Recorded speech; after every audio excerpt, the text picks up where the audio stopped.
Muy buenos días. Ya saben que aquí las campañas electorales duran 15 días y las precampañas toda la vida. Así que, evidentemente, estamos metidos de llenos en el rifirrafe o confrontación política que suponen unas elecciones generales, aunque estas no se vayan a celebrar hasta dentro de 5 meses aproximadamente.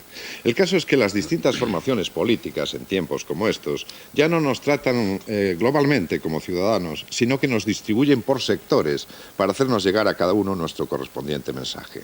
Así que a partir de ahora somos pensionistas o funcionarios o pequeños empresarios o comerciantes autónomos o trabajadores de los cinturones industriales o incluso algo tan abstracto como supuestos abstencionistas. Esto quiere decir que a todos nos van a tratar de persuadir para sus respectivas causas con distintas medidas y argumentos.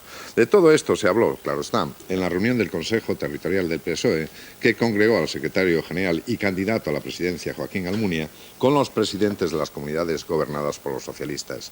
Entre ellos estaba nuestro invitado de hoy, uno de los más significados varones del PSOE, don Juan Carlos Rodríguez Ibarra, presidente de la Junta de Extremadura. Muy buenos días. Buenos días. Vamos a ver, eso del varón es un título a usted y llamárselo a usted que estaba dispuesto a expropiar terrenos de marquesas en algún momento, ¿no? ¿Sus afanes han cambiado en ese sentido? Sí, han cambiado.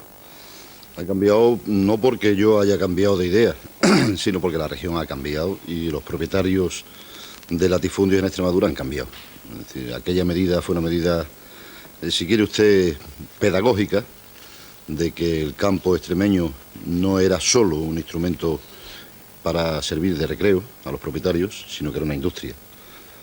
Esa industria, además, está dando rendimientos, recibe ayudas europeas muy suculentas y ha hecho que el propietario agrícola haya dejado de ser asentista para convertirse en un industrial sui generis, puesto que el campo es una industria sin techo, pero en este momento no tenemos necesidad de hacer ningún tipo de expropiación porque las fincas están produciendo riqueza, están dando puestos de trabajo y están dando beneficios a sus dueños, lo cual es un cambio de mentalidad significativo de aquellos que estaban incluso dispuestos a perder dinero con tal de mantener la finca solo como prestigio, como recreo o como lugar de ocio. Y ahora se ha convertido en un instrumento económico. Muy bien, pues hablemos de cuestiones de esta larguísima precampaña.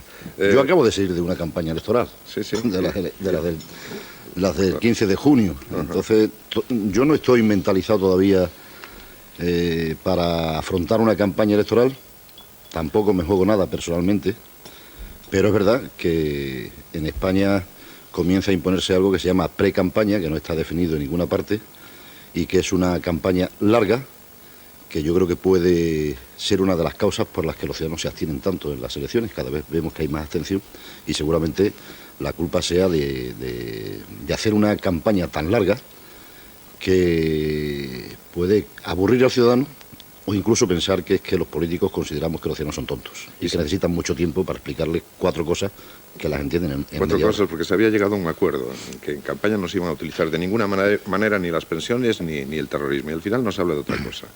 Pensiones, Chávez primero, Puyol después, ahora el Partido Popular. Parece que ustedes no cumplen ni siquiera esos pactos de Estado, pactos que están contenidos, en el caso de pensiones, en el Pacto de Toledo, por ejemplo, no habla de pensiones. No sé si del terrorismo yo creo que hay que, independientemente de que haya pacto o no haya pacto, yo creo que ahí hay que estar siempre al lado del gobierno, del que sea.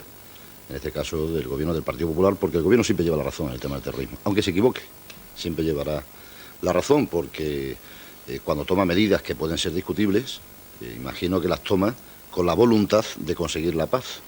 No imagino yo que cuando el ministro de Interior traslada a 100 presos desde una cárcel a otra, es que le ha entrado el síndrome de Estocolmo y de pronto se ha enamorado de los etarras. No, yo estoy convencido de que lo hace por la voluntad decidida de conseguir la paz. Ahora, el tema de las pensiones ya, yo creo que es distinto. Es decir, no sé por qué a los pensionistas hay que sacarlo de las campañas electorales, porque la política de pensiones no es un servicio que se presta a los ciudadanos. Yo creo que ahí está la gran diferencia entre la concepción del estado del bienestar que tiene la derecha, el Partido Popular, y la que yo tengo personalmente como socialista. Para mí el estado del bienestar no es un servicio que se presta, sino un instrumento de redistribución de la riqueza. Y entonces los pensionistas son ciudadanos que tienen derecho a que los beneficios que se obtienen en una sociedad en la que todos aportamos lo que podemos, sepan que si hay una opción política, esos beneficios se van a redistribuir de una forma y si hay otra opción política se van a redistribuir de otra forma distinta. Es decir, el señor Aznar, por ejemplo, ahora subió las pensiones no contributivas diciendo que había margen para subirlas. Bueno, esta es una concepción que yo no comparto. Es decir, y si no hubiera margen, el señor Aznar no hubiera subido las pensiones. Y sin embargo, yo si estuviera gobernando, haya margen o no haya margen, si considero que un pensionista no puede vivir con 40.000 pesetas, le subo la pensión, aunque no haya margen, porque sí habrá dinero de otro sitio que estará dispuesto a quitar, porque no es un servicio como recoger la basura o como dar agua a los pueblos, que si tienes mucho dinero en el ayuntamiento prestas un servicio magnífico y si tienes poco dinero no lo prestas. No, para mí el estado del bienestar es redistribuir la riqueza. Cuando hay mucho, y ojalá que siempre haya mucho, se redistribuirá mucho; cuando hay poco, se redistribuirá poco, pero proporcionalmente, más a los que menos tienen. Y aquí hay una diferencia brutal, que yo creo que la izquierda se está dejando enredar en una concepción del bienestar que no es el nuestro, o que no ha sido históricamente el nuestro. El Partido Popular, ¿qué es lo que hace? Si no tiene dinero suficiente, pues quita profesores en educación especial, por ejemplo. No, yo creo que los niños, los sordomudos, tienen derecho a tener profesores para educación especial, haya dinero o no haya dinero. Es decir, vaya bien la economía o vaya más. Porque si no tienen profesores de educación especial, no tienen las mismas oportunidades que los que están en unas condiciones distintas. Y esta es la gran diferencia. Y yo no sé por qué a los pensionistas hay que sacarlos del debate diciendo, oiga, de los pensionistas no hablamos porque se pueden traumatizar, porque las pensiones es algo que no tiene que entrar en campaña electoral. Yo creo que sí, yo creo que las pensiones, porque si no, todo el mundo se puede traumatizar. ¿Por qué le vamos a decir a los jóvenes que vamos a ofrecerle empleo y si después no se lo ofrecemos, lo vamos a traumatizar también? No entiendo los argumentos que se emplean con los pensionistas, con los ancianos. No lo entiendo. Es decir, en estos días que se habló tanto este verano de las pensiones, siempre había algún comentarista político que decía, los pensionistas a lo mejor lo que quieren es que haya una mejor sanidad en lugar de cobrar 2.000 pesetas más. Esto no se dice de los jueces ni de los funcionarios. Cuando los jueces piden dinero nadie sale diciendo, oiga, los jueces a lo mejor lo que prefieren es una mejor asistencia sanitaria, que en lugar de subirle el sueldo. No, los jueces quieren más dinero y mejor sanidad. Y los viejos también, más dinero y más sanidad. No sé por qué lo sacamos del debate electoral. Yo no hubiera firmado el Pacto de Toledo. Yo no hubiera hecho el Pacto de Toledo porque la política de pensiones es un instrumento, repito, no de prestación de servicio, que cualquiera que sea el gobierno lo presta, sino que es un instrumento de redistribución de la riqueza. Bien, pues abrimos este diálogo, aunque usted sabe que lo decía en el Pacto de Toledo y se estaba firmado por todos los partidos políticos, incluido el PSOE. Por eso digo que yo no lo hubiera firmado. Ya. Incluso fue una iniciativa de la izquierda, del Partido Socialista. Entonces yo no lo hubiera firmado porque yo creo que no podemos neutralizar las políticas. Porque entonces, claro, llegará el momento en que la gente piense que es verdad esto de que no hay diferencias entre derechas e izquierdas, de que todos hacemos lo mismo. Porque, claro, si quitamos las pensiones, si quitamos... si al final es un pacto, bueno, ¿por qué no hacemos otro pacto sobre impuestos y otro pacto sobre educación y que al final sean unos magníficos administradores los que administran esto y sobramos los políticos? Bueno, pues están con nosotros Julio César Iglesias, muy buenos días. Señor Rodríguez, buenos días. Pilar Cernuda, muy buenos días. Hola, buenos días. Consensuamos una pregunta que estábamos hablando antes. Sí, justo antes de empezar los desayunos hablábamos de unas recientes manifestaciones de Juan Carlos Rodríguez Ibarra sobre el liderazgo en el Partido Socialista.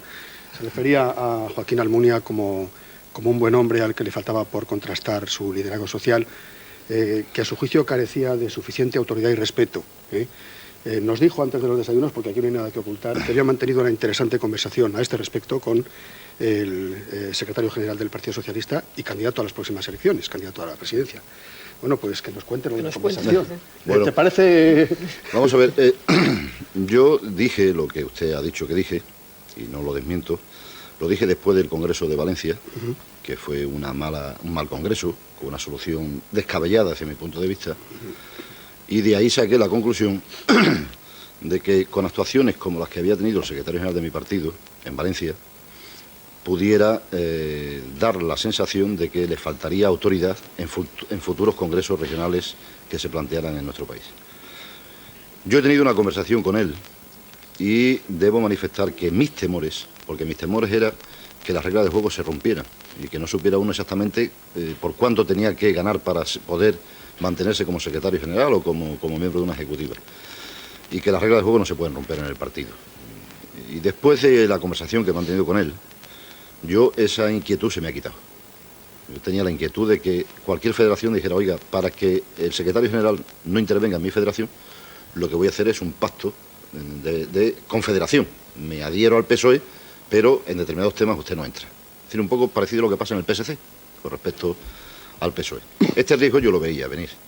Después de la conversación con Almunia, yo he quedado bastante tranquilo, porque, primero, he constatado que esa no es su voluntad. Segundo, que yo creo que reconoce su error con respecto a la resolución final de Valencia.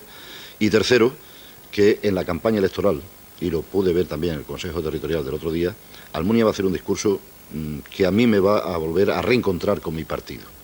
Es decir, sea cual sea el resultado final del elector, yo me voy a sentir identificado con ese discurso. Es decir, no va a ser un discurso federación por federación, sino que va a ser un discurso de partido español, y de partido nacional, y de partido que cohesiona.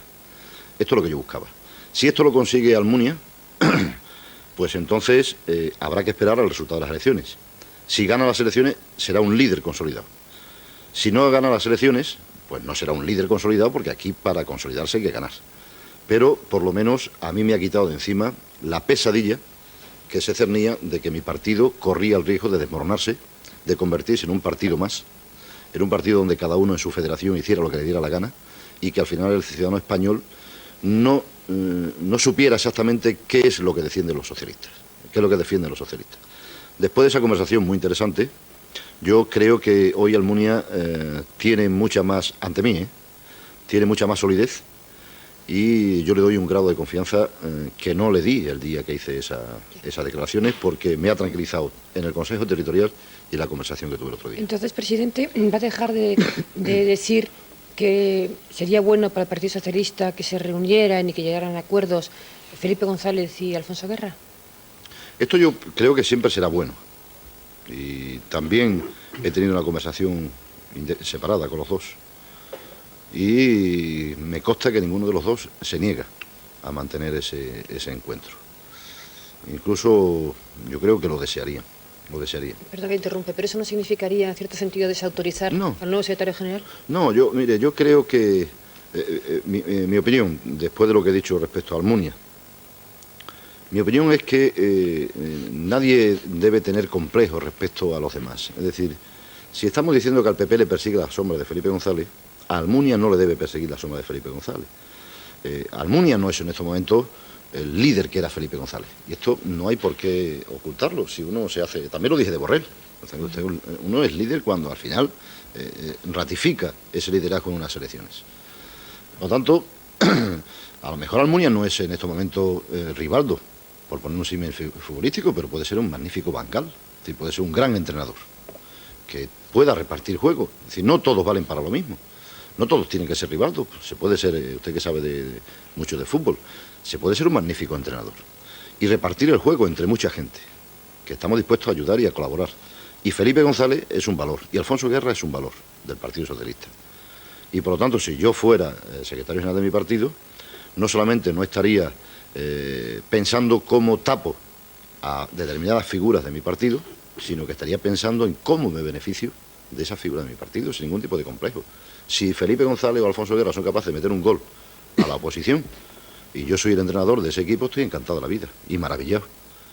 Ahora, quitar a los jugadores buenos, ponerlos en el banquillo y sacar a los suplentes, esto me parece que es una mala política. Luis, perdona, un momento. Es un equipo que pretenden que el rival se retire de determinados... Hay una cuestión previa, que el presidente de la Junta de Extremadura, que rivaliza frecuentemente con Jordi Pujol, es de Barça. Es que esa es la primera, es la cuestión sociológica de más calado que va a aparecer en estos desayunos. Porque, como bien sabes, el Barça es más que un club. Sí, yo soy del Barça antes de que Pujol fuera presidente de la Generalitat. Que algunos me dicen, ¿y cómo eres del Barça siendo Pujol presidente? Pues antes de que fuera Pujol presidente ya era yo del Barça. No, pues yo le preguntaba que es un equipo muy listo que quiere que el rival, uno de los rivales por lo menos, se retire de determinados campos de fútbol, por ejemplo. Pretende que Izquierda Unida no se presente en 18 provincias.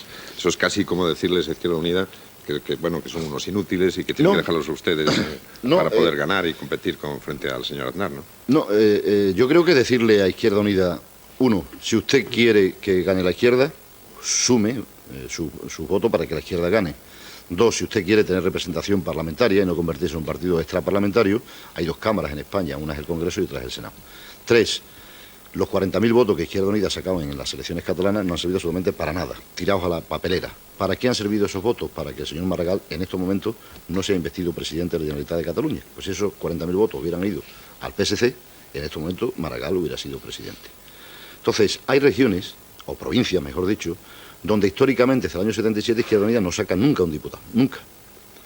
Pero consigue un número de votos que van a la papelera directamente.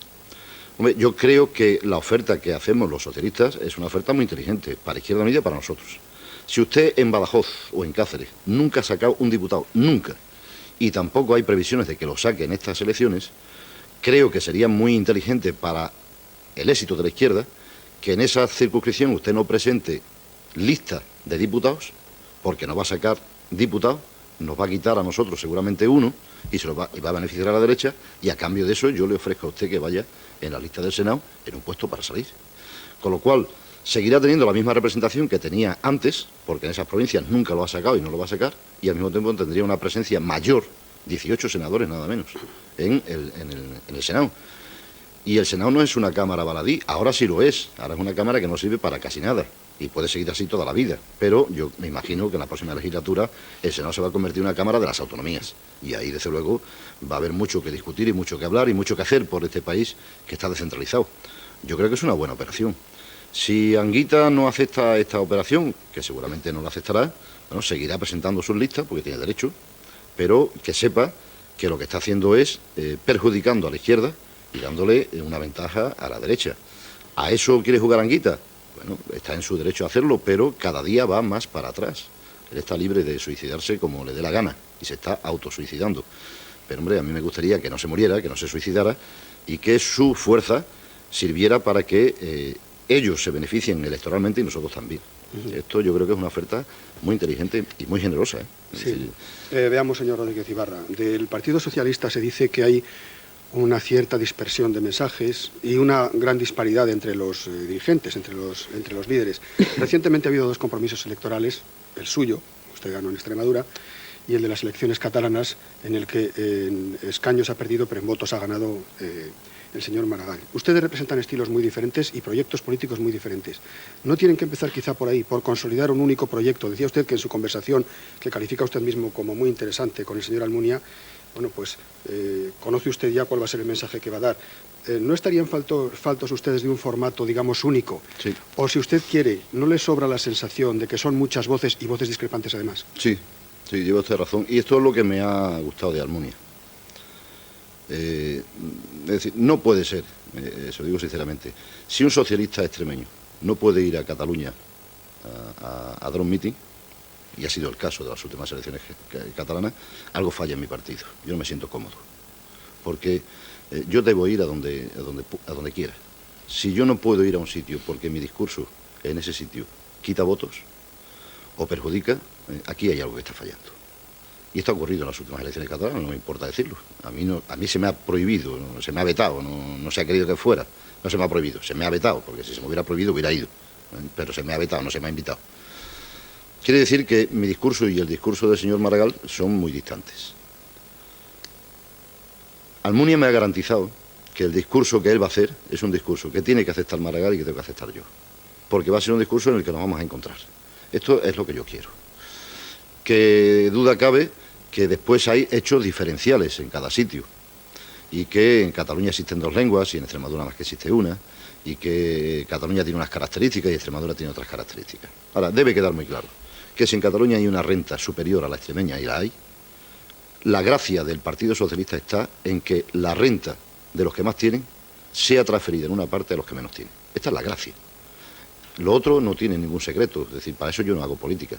Si al final, cuando habla el señor Pujol y Comercio Unido de robo fiscal, de que una parte de los impuestos de Cataluña van a Extremadura, y nosotros no somos capaces de contrarrestar ese discurso diciendo, efectivamente, esto es lo que nosotros queremos. Porque si usted recibe lo mismo que aporta, ¿dónde está la gracia? ¿Dónde está la gracia de la política? La gracia de la política está en que aquellos que necesitan reciban la solidaridad de los que más tienen. Porque además será muy bueno también para todos. Es decir, si Extremadura va para arriba y Andalucía va para arriba y Castilla-La Mancha va para arriba, también será bueno para Cataluña, para los industriales catalanes, para los que fabrican cosas en Cataluña que después venden en Extremadura. Y este discurso lo va a hacer Almunia. Y esto es lo que a mí me ha hecho, de nuevo, tener la confianza en una persona que yo aprecio, ya lo he dicho muchas veces, que la aprecio, que no quise estar en su ejecutiva porque consideraba que el Congreso no se había resuelto bien, pero que me ha sorprendido gratamente con un discurso o una propuesta de discurso donde la redistribución y la cohesión va a ser las señas de identidad del discurso de Almunia. Si nosotros perdemos el discurso de la cohesión, nosotros hemos muerto como partido importante en la vida española. Tendremos mejor suerte electoral o peor suerte electoral. Pero nosotros ya no somos el partido de los obreros, porque obreros afortunadamente cada día hay menos en España.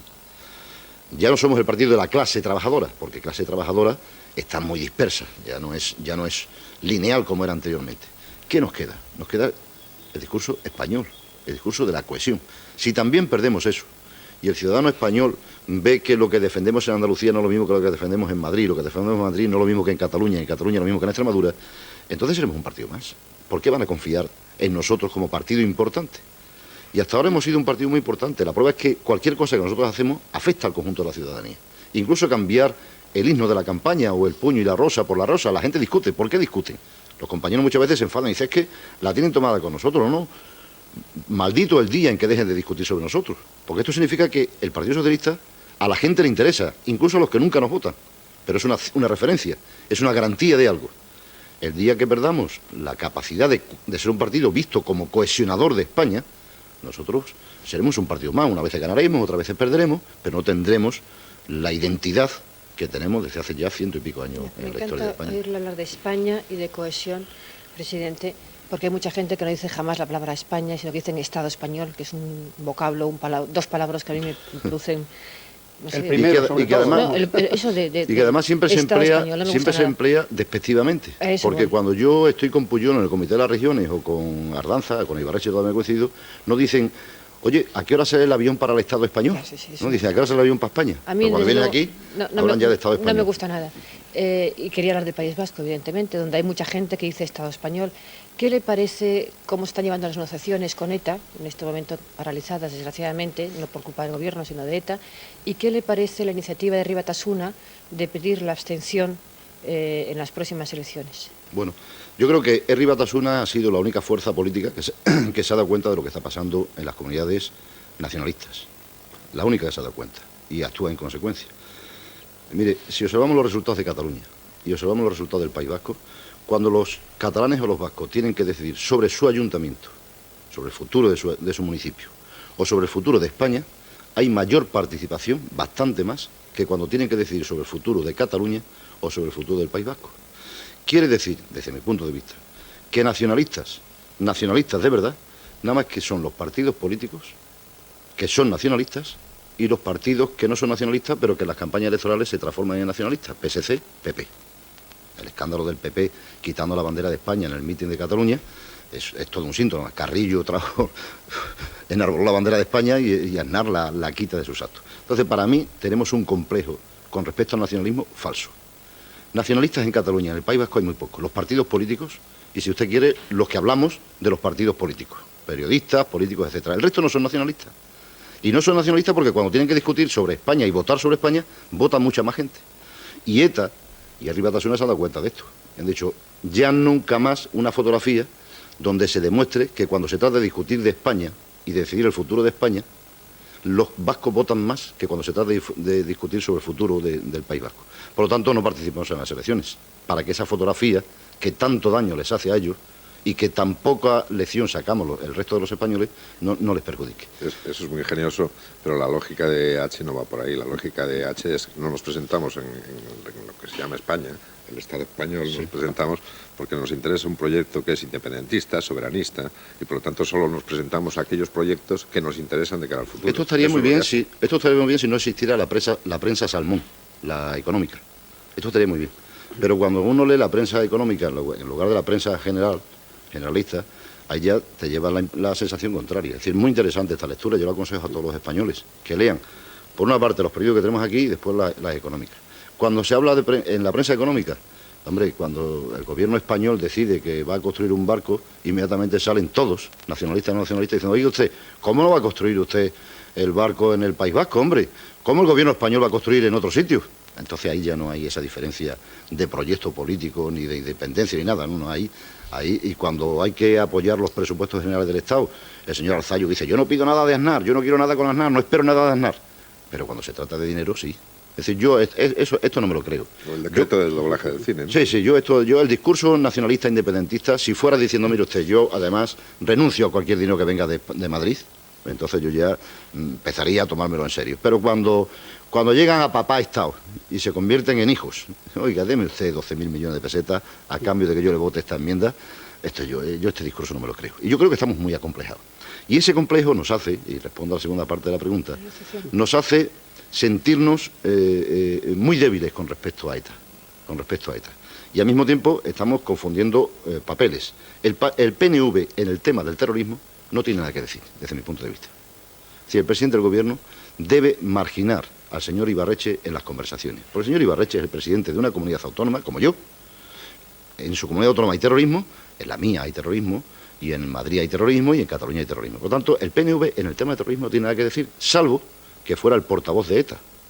Y como yo creo que el PNV no es el portavoz de ETA, si quiero hablar de terrorismo, tengo que hablar con el tipo de las pistolas, con el que tiene las pistolas. ¿Quién tiene las pistolas? ETA. Entonces, lo he dicho y lo vuelvo a repetir. Yo creo que el Gobierno no debe dejar durante mucho tiempo más que ETA siga llevando la iniciativa. Y la sensación que podemos tener los españoles, que no tenemos todas las claves de este asunto tan delicado y en el que yo estoy siempre de parte del Gobierno, la sensación que ponen los españoles es que ETA tiene la iniciativa. Se sienta cuando quiere, se levanta cuando quiere, dice cuáles son sus interlocutores, hace guerra sucia en las calles, esto que llaman no sé qué, en euskera, Kale Borroka, que no sé por qué nosotros los castellanos parlantes le llamamos así, nos decimos terrorismo. ¿Para qué nos pone esa trampa, señor Rodríguez Ibarra? Porque claro, no todo el mundo está todo el día oyendo la radio, lucha callejera, terrorismo, en definitiva es terrorismo. Cuando a uno le ponen y le incendian su local, eso es terrorismo, ¿no? Y entonces yo creo que el Gobierno español debería tomar la iniciativa y debería darle un plazo. Es decir, esta broma macabra no puede continuar mucho tiempo esperando que ETA decida lo que quiere, cuando le interesa una cosa, cuando le interesa una cosa. Mire usted, yo quiero discutir con ustedes, el Gobierno español debe discutir con ustedes, acompañado del líder de la oposición. Yo recibiría en la Moncloa inmediatamente a los terroristas para darle un plazo de 3 meses.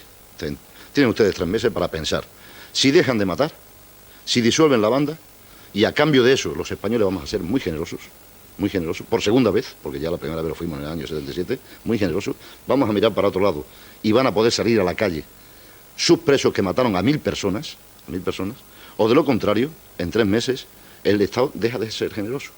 Porque si ustedes no quieren reinsertarse, es decir, ustedes quieren seguir siendo banda terrorista, ustedes no quieren la reinserción. Y como no quieren la reinserción, no le aplico ni un solo beneficio penitenciario.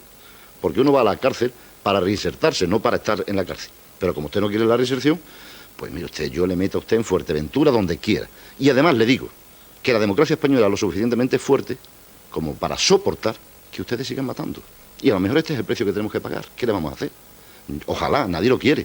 Pero lo que no podemos estar es constantemente dando la sensación de que ETA tiene la iniciativa. Y al mismo tiempo viendo como el PNV dice, de esta negociación yo tengo que sacar algo. La pedrea para mí. Y por eso el PNV quiere tener siempre metidas las narices en una discusión entre el que mata y el Gobierno que defiende al conjunto de los españoles. ¿Usted qué pinta como PNV? Usted no tiene que figurar para nada, salvo que quiere usted utilizar la pedrea. Y de eso explica las declaraciones del señor Arzalluz, diciendo, oiga, si usted termina con ETA, que sepa que no va a terminar con el problema del País Vasco. Es decir, a socaire de la negociación, que Arzalluz sabe que no tiene más salida que la paz y la libertad de los presos, esto no satisface a Arzalluz. Oiga, además de eso, yo quiero conseguir algo más, quiero conseguir la independencia o la capacidad de autodeterminación, etcétera, etcétera. Por lo tanto, yo creo, menos complejo, no hay tantos nacionalistas como dicen, la prueba son las elecciones generales, donde se vota más que en las autonómicas, y llevar la iniciativa. ¿Por qué no se hace? Pues seguramente porque Aznar piense que no estamos los españoles preparados para resistir una entrevista en Moncloa entre él y cuatro descerebrados de la banda terrorista. Pues yo en este tema apoyaría al presidente del Gobierno. De todos modos, 2 cosas para ir un poco más lejos en la misma cuestión. Primera, la petición de abstención por parte de Euskal Herria Rock, la marca electoral actual de Herri Batasuna.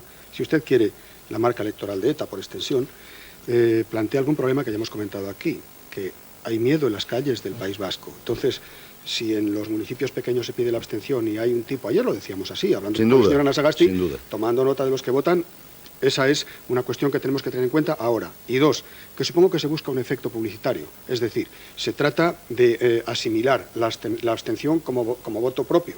Es decir, que la abstención, que siempre existe, no es asimilada habitualmente por partidos políticos que se presentan a las elecciones. Pero el que no se presenta va a decir, todos los que no han votado son votantes nuestros. Eso en primer lugar. Y segundo, con referencia a la cuestión de qué hacer con ETA, cómo negociar con ETA.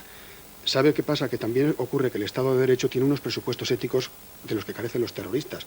Y así, por ejemplo, nos pasamos la vida discutiendo, en virtud de esos presupuestos éticos, si es lógico suspender la justicia, hacer una suspensión de la acción de la justicia durante un periodo en el que no hay asesinatos. Y eso se ha suscitado con la detención de Belén González Peñalba en Francia. ¿Se debe suspender la acción de la justicia? ¿Tenemos que elegir lo útil frente a lo justo? Son las dos cosas. ¿Cómo podemos prevenir el efecto publicitario del que van a beneficiarse quienes piden la abstención en las próximas elecciones generales? Y dos, ¿cómo podemos negociar con ETA sin negar el Estado de Derecho? Sí. Bueno, el hecho de que Herri Batasuna quiera buscar artilugios y subterfugios para dar más imagen de más fuerza de la que tiene, avala mi tesis de que tiene muy poca, electoralmente. Y entonces se busca un mecanismo, por irme a su tesis, yo sigo manteniendo la mía, pero por irme a su tesis, un mecanismo de que todo aquel que se abstenga es votante potencial de Herri Batasuna. Es decir, es aumentar la bolsa de votos artificialmente. Es mentira, tienen bastantes menos.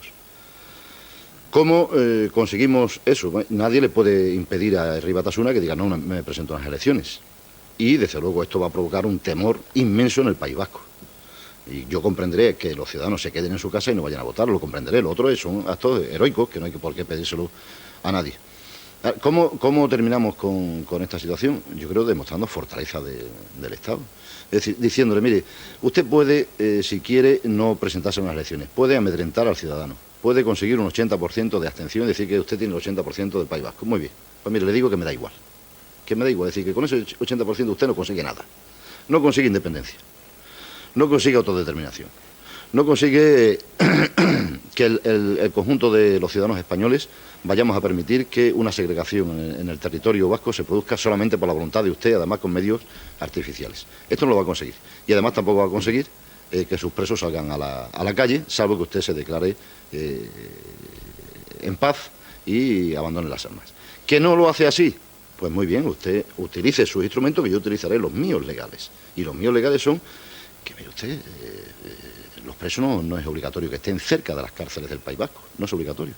Pueden estar a 2.000 kilómetros, pueden estar a donde sea. Es decir, yo creo que hay que darle un plazo para que lo piense. Porque el que está en la cárcel y piensa que va a salir dentro de unos días, puede admitir todas las estrategias que hacen desde fuera. Pero cuando están dentro, están deseando salir, ¿eh? Y para prueba del 9, Herri Batasuna, la Mesa Nacional de Herri Batasuna, estaban locos por salir, ¿eh? Y pagaron los 5 millones de pesetas por salir. Ahora, cuando tú le dices a los etarras, no nos gustaría que mataran, lloraremos mucho si matan, pero seremos capaces de aguantar este peso. Seremos capaces de aguantar. Pero usted también va a aguantar lo suyo en la cárcel, ¿eh? Porque en lugar de 10 años van hasta 20. No porque modifiquemos las leyes, sino porque no se beneficiarán penitenciariamente. Y pueden hacer lo que quieran, pero ustedes no van a conseguir nada. No se van a separar de España, ni por las buenas ni por las malas. Si se separaran de España alguna vez, no van a entrar a la Unión Europea, porque a la Unión Europea para entrar tienen que tener el acuerdo de España. España siempre le estará. Es decir, hacer una serie de declaraciones de principio que les haga perder las esperanzas. Porque es que de lo contrario, si ocurre esto que usted dice en las elecciones y tienen un 60 o 70% de abstención, puede haber muchos jóvenes que piensen, pues esto se puede conseguir, esto de la autodeterminación y la independencia se puede conseguir. Y desde el primer día hay que quitar las esperanzas. Si se le quita las esperanzas del primer día y se demuestra fortaleza del país, al final no habrá más que una negociación entre el tío que tiene la pistola y el presidente del gobierno o el gobierno de España para ver cómo dejan de matar. O bien, para ver cómo somos capaces de seguir soportando esta lacra, pero sabiendo que la estamos soportando y sabiendo que tienen que pagar lo que hacen y que no va a haber generosidad por parte del pueblo español. Presidente, yo quiero cambiar de tercio del todo, de terrorismo a jueces, ¿no? ¿Qué le parece la iniciativa del juez Garzón de procesar a 97 jefes militares argentinos? Hombre, cada vez que hablamos de este tema hay que poner siempre una premisa para que no te acusen de lo contrario. Es decir, mire, los dictadores, cuanto más castigo para ellos, mejor. Porque si después alguno hace una matización, dice, usted entonces está de acuerdo con Pinochet o está de acuerdo con Videla. No, yo estoy en contra de esos señores y cuanto más castigo mejor. Ahora ya, la justicia universal que está practicando el juez Garzón, desde el punto de vista ético a mí me parece muy bien. Si hay que juzgar a 97 dictadores, que se juzguen, además cometieron crímenes horrendos y cuanto más castigo tengan mejor. Pero claro, si hay una justicia universal, cada día se pone más de manifiesto que no puede ser un solo país o un solo juez de un solo país el que practique esa justicia universal. Es decir, antes fue Chile, hoy es Argentina, mañana puede ser lo que sea. Pero siempre le toca a los países más débiles, como usted se da cuenta, cuando la justicia universal está en manos de un juez.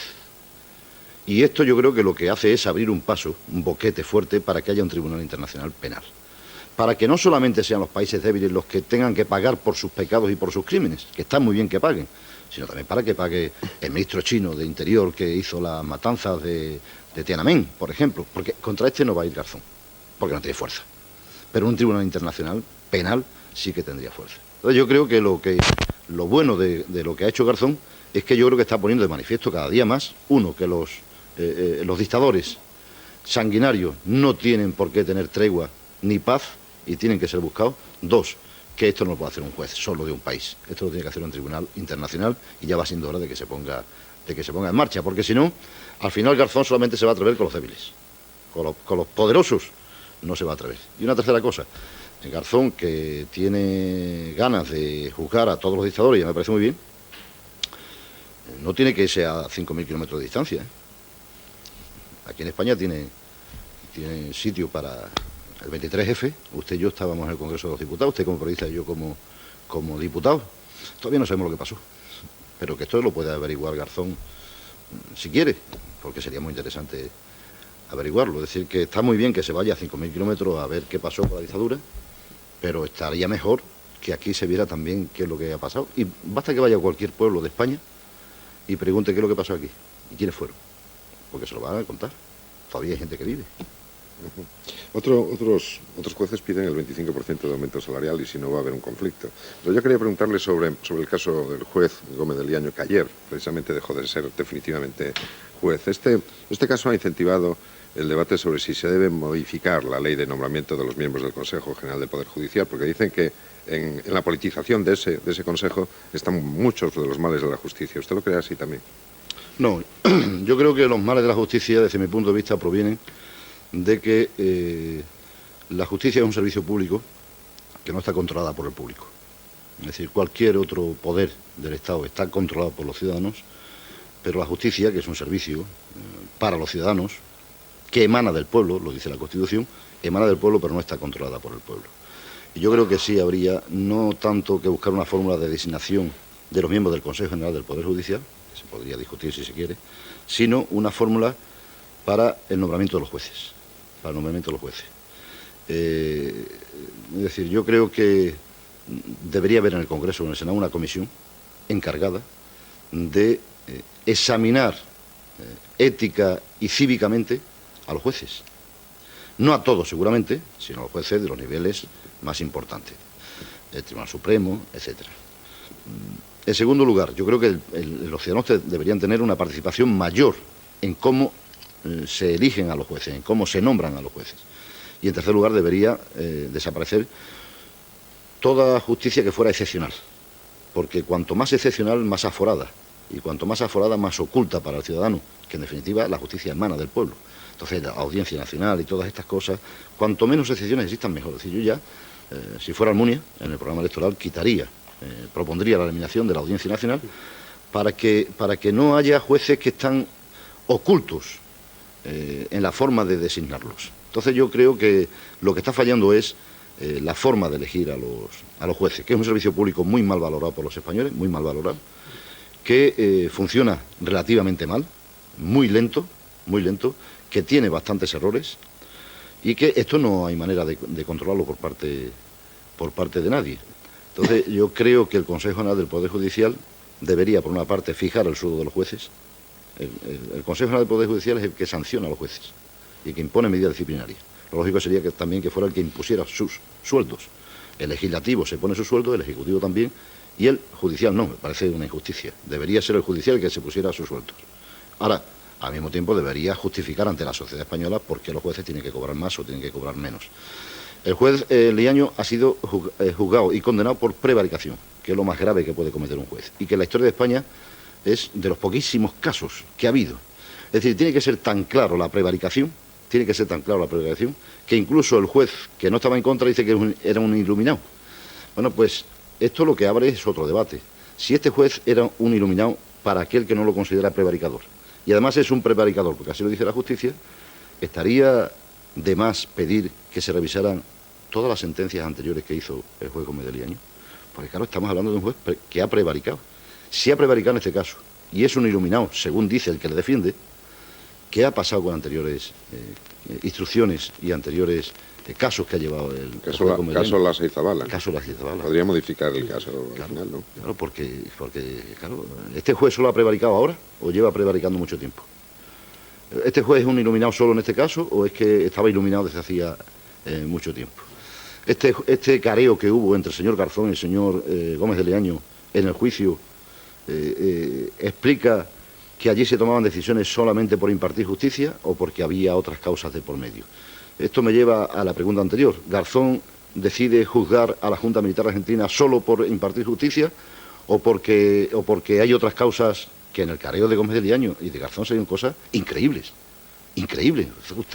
Usted quería juzgar a tal para sentarlo en el banquillo, para terminar con el felipismo, para no sé. Garzón también quiere meter a la Junta Militar y a Pinochet para conseguir otros asuntos. Por ejemplo, si alguna vez hay que hacer una revisión de alguna instrucción de Garzón en el Tribunal Internacional de la Haya, si está procesando a Pinochet y a Galtieri, tendrá más capacidad de poder defender su instrucción ante un tribunal internacional. ¿Le va a quitar la razón el tribunal internacional a un juez que está juzgando nada menos que a Pinochet y a 99 militares? Es decir, todo esto es muy complicado. Y yo creo que ahí sí que habría que tomar decisiones en el que el pueblo, que es de donde emana la justicia, a través de su representante, controle mucho más el funcionamiento de la justicia, que en este momento está totalmente incontrolada. De todos modos, señor Rodríguez Ibarra, yo creo que hay dos niveles diferentes a la hora de juzgar la justicia, y son los siguientes. El ciudadano no valora la acción de la justicia por lo que ocurre con el juez Liaño o con un caso especial, sino por lo que ocurre en los juzgados día a día, porque las causas tardan mucho en verse, porque de repente la prisión preventiva se prolonga indefinidamente, porque hay errores judiciales muy gruesos. Eso es lo que valora el ciudadano. Sí, sí. Y lo que valoramos frecuentemente nosotros, y lo que se dice de la justicia en el otro nivel, en el más alto, es que cuando hay una sentencia, cuando hay un asunto que tiene contenido económico o político, la decisión final depende de la influencia que tienen los partidos políticos en el órgano que tiene que dictar justicia. Llámese Audiencia Nacional, llámese Poder Judicial o incluso Tribunal Supremo, que usted habrá leído todo lo que se ha dicho. Entonces, yo no sé si haría falta aquí definitivamente ese pacto de Estado que tanto se reclama para que la justicia no forme parte ni de un mercadeo ni esté bajo sospecha. Me da igual si bajo sospecha con fundamento o sin él, pero bajo sospecha. Sin duda, si la justicia no funciona o si la justicia no tiene credibilidad, el Estado de Derecho no existe. El Estado de Derecho no existe. Y lleva usted toda la razón. Es decir, yo creo que más que subirle el sueldo a los jueces, habría que subírselo a los que juzgan antes que los jueces. Porque los jueces al final lo que tienen que hacer es o hacer lo que le dicen, pues aquí se dicta sentencia sobre los casos concretos políticos, se dicta sentencia antes de que ocurra. Y si los jueces no hacen caso de esa sentencia que ha dictado determinados periódicos o determinados medios de comunicación, este juez está sentenciado a muerte por parte de esos medios de comunicación por no haberle hecho caso. Y viceversa. Es decir, que aquí no hay unos más buenos que otros. Aquí casi todo el mundo intenta utilizar a los tribunales en beneficio propio. Entonces yo creo que ahí sí que, de eso sí que no habría que hablar, señor Mariña. No de los pensionistas, de la justicia. La justicia es intocable. Ahora, tendremos que modificar lo que haya que modificar. Yo he hecho algunas cosas que hay que modificar. Pero una vez decidida que así funciona la justicia, no podemos ponerla en cuestión. Porque si la pones en cuestión constantemente, el Estado no funciona. Es decir, tendremos solamente poder legislativo y poder ejecutivo, pero faltará la pata fundamental, que es que los ciudadanos nos sintamos protegidos no solamente por unas leyes, sino por unos ciudadanos encargados de impartir esas leyes. Entonces yo creo que sí, yo creo que deberíamos modificar el funcionamiento de la justicia y después hacer un pacto de Estado, pero de verdad, de que, mire usted, aquí hay temas sobre los que no se habla, aquí hay temas sobre los que no se discute, y aquí hay sentencias que no podemos estar permanentemente discutiendo desde el punto de vista partidario, en beneficio de unos o en beneficio de otros. Dicho esto, Cuando la justicia lo hace mal, también tenemos que saberlo. Porque en el caso de la jueza esta, que puso en libertad a un violador o no sé qué, y que mató a su novia a los pocos días, ni usted ni yo sabemos cómo se llama la jueza, ni dónde vive, ni quién es. Porque lo que ha fallado ha sido el sistema. Dijo el fiscal de Madrid, que me parece un magnífico fiscal. Le dijo, mire usted, estoy avergonzado porque ha fallado el sistema. Pero si hubiera sido un político, usted y yo sabemos dónde vive, quién es, cómo se llama, y cuando baja de las escaleras de su casa todo el mundo le señala diciendo, ahí va el que puso en libertad a fulano de tal que mató a su novia. Pero como es una jueza, no sabemos quién es. Sí, se publicó el nombre. ¿Eh? Muy chiquitito, Sí, pero se publicó. Pero no sabemos quién es. pero- No sabemos quién tienes es. otra razón. Porque falló el sistema. Normalmente- Ahora, si un político comete una irregularidad o una corrupción, no se dice falló el sistema. Estoy avergonzado, falló el sistema. No, no. Ese político es un sinvergüenza y todos los que están con él son unos sinvergüenza. Entonces yo creo que Faltan menos de 5 minutos y no hemos hablado de otro tema importante que les afecta a usted, a Extremadura, que es el del abandono de la energía nuclear. El PSOE ha dicho que si llega al poder lo abandonará antes del 2015, ¿no? Yo no sé si es económicamente razonable y posible, pero en todo caso parece que si eso es así, lo que nos tenemos que despedir es del abaratamiento de la energía, con todo lo que supone eso para la competitividad de las empresas y demás. Bueno, no quiero entrar muy fuerte en el tema este, porque yo hoy me siento ciudadano poco libre. Se lo digo sinceramente, estoy coartado y le agradezco que haya habido temas que no me hayan preguntado porque no hubiera podido responder. Yo estoy coartado en este momento en mi libertad, porque tengo miedo de decir algo que moleste a Aznar. Porque si digo algo que moleste a Aznar, no me va a recibir. No, se lo digo sinceramente, yo estoy ahora mismo coartado. Yo le iba a preguntar cuántas veces le ha recibido Aznar desde que está en la presidencia de gobierno. Solo una vez al principio de su mandato, que me llamó para venderme el 30% del IRPF, y desde entonces yo le he escrito 3 veces, 3 cartas pidiéndole Esto quiere decir, ¿cuántas veces una le pidió entrevista? 3 veces, y no me ha contestado siquiera. No me ha contestado siquiera. Y parece, por lo que dice el Partido Popular, que es que nosotros insultamos, decimos cosas que le molestan al presidente del gobierno. Entonces yo, en este momento, me siento angustiado, porque tengo miedo de decir cosas que le puedan molestar al presidente del gobierno, porque yo quiero hablar con el presidente del gobierno. Porque cuando hablo con el gobierno, solucionamos problemas. Mire, mañana o pasado se cumplen 2 años de la triste desgracia que ocurrió en Extremadura, en Badajoz, con la riada. Y cuando hablé con Álvarez Casco, llegamos a un acuerdo de hacer un barrio nuevo, que ya se están repartiendo las viviendas. Es decir, que hablar con el gobierno no es malo, sino que soluciona muchos problemas. Ahora, yo tengo miedo de decir cosas, en este momento se lo confieso, porque a mí me interesa ahora mismo Extremadura. Más que nada, más que hacer la oposición a Aznar, más que beneficiar a mi partido. Me interesa que el tren de alta velocidad pase por Extremadura y quiero hablarlo con el presidente del gobierno. Y tengo miedo de decir algo que le moleste. Es decir, yo soy un ciudadano ahora mismo que no tiene libertad de expresión totalmente garantizada. Claro, he pensado muchas veces, ¿será porque somos socialistas que no nos recibe Aznar? Pero me he dado cuenta que no. Porque Aznar es capaz de cortarse un brazo con tal de hablar con Tony Blair, que es socialista, o con Herrede, o con Guterres, que es socialista y tiene una magnífica amistad. Entonces, a Aznar no le repelen los socialistas. A Aznar lo que llega a la conclusión es que le repelen los socialistas españoles. Estos son los que no le gustan, porque los ingleses le encantan, y los alemanes también, y los portugueses también, los españoles. Es decir, Aznar ha llegado a la conclusión, de nuevo, de que aquí hay 2 Españas. Unos buenos, que son ellos, y otros malos, que somos los socialistas. Y esto es terrible. Y al mismo tiempo, si yo no puedo tener la libertad de expresión de decir lo que me dé la gana respecto a la energía nuclear, porque no vaya a ser que se enfade Aznar y no me reciba, yo estoy verdaderamente angustiado. Y tenga usted en cuenta que lo que se ha tomado como una broma lo digo muy en serio. Yo soy el representante del Estado en Extremadura, el representante del Estado, además del presidente de la comunidad autónoma. Es decir, a un representante del Estado en la comunidad autónoma, el presidente del gobierno no lo recibe.